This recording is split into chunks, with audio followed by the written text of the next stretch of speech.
Hi, I'm Sharp. Welcome to my workshop. Today we're making Yugi's hair, so stick around.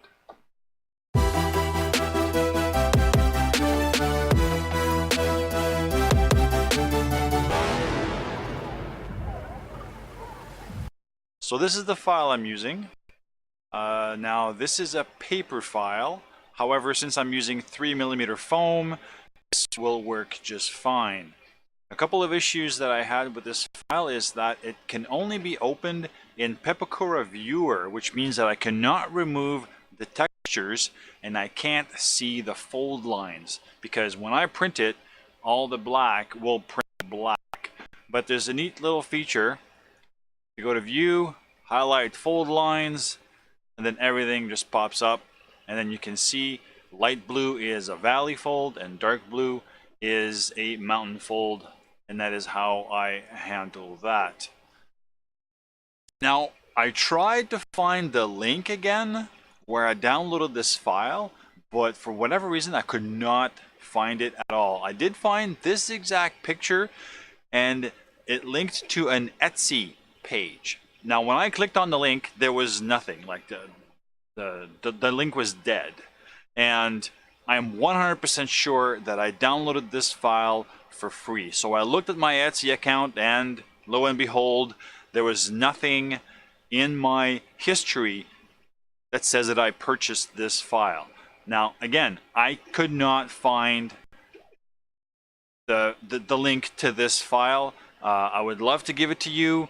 If I find it, I will just do a quick edit and add it down below. But for now, let's just get started. Okay, so I already have all of my pieces cut out. All I need to do is transfer all of this to foam.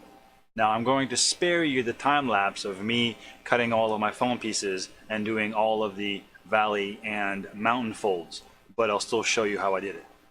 So I cut out my pieces a while back, so some of the corners warped a bit. I also identified my inward and outward angles. So I'm just using a silver marker to trace it out. I find it that it's a lot easier to see than a blue pen or something along those lines. I recommend that you anchor down your piece of paper when you're tracing it. I don't know if you noticed, but it did shift a little bit. Didn't make that much of a difference at the end though. So when I'm cutting out my angles, I'm going after my little notes on my piece of paper. When I'm going outwards, like so, I'm always making sure that my X-Acto knife is on the inside of the silver line. I don't want any of the silver showing on the final piece. Now when I printed this, I left the texture in, which is why, like, you can see all the black. I did not turn on all the fold lines. I just went by the Pepakura image off of my laptop when I was doing my folds. Now when I was ready to do my folds, I think there is 4 on this one, and I used, it's better off to use something that's smooth. I used this rounded off piece of coat hanger that I had in my drawer. Works really well. Rather than using or cutting the foam, since it's 3mm, you know, the chances of cutting right through it are really, really great.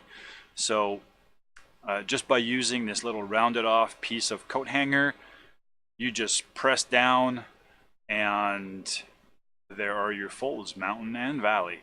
I kind of messed up a little bit here, a little bit off camera, but there you have it.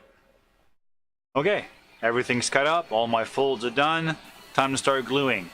Now, my preferred method is contact cement. This is what I use most of the time. Every once in a while, I will use my hot glue gun. However, I find it very messy.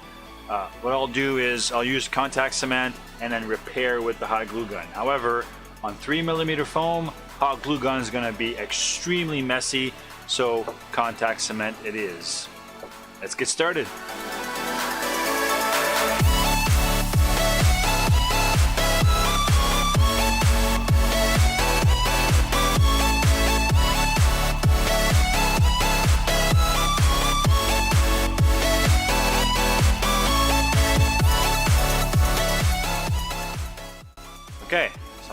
done. One thing I will say, contact cement can be just as messy as a hot glue gun.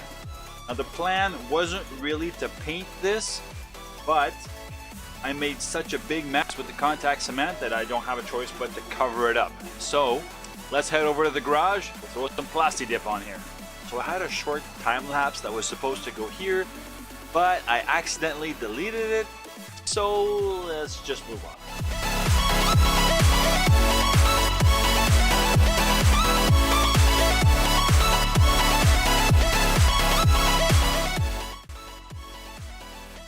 Well, there you have it. I can't say I'm super happy with how it came out, but my son loves it, and that's what counts. So if you've enjoyed today's video, please like, share, and comment. And if you haven't done so already, please hit that subscribe button and that notification icon so you don't miss any of the upcoming content. Thank you very much for watching, and we'll see you next time in Sharp's Workshop.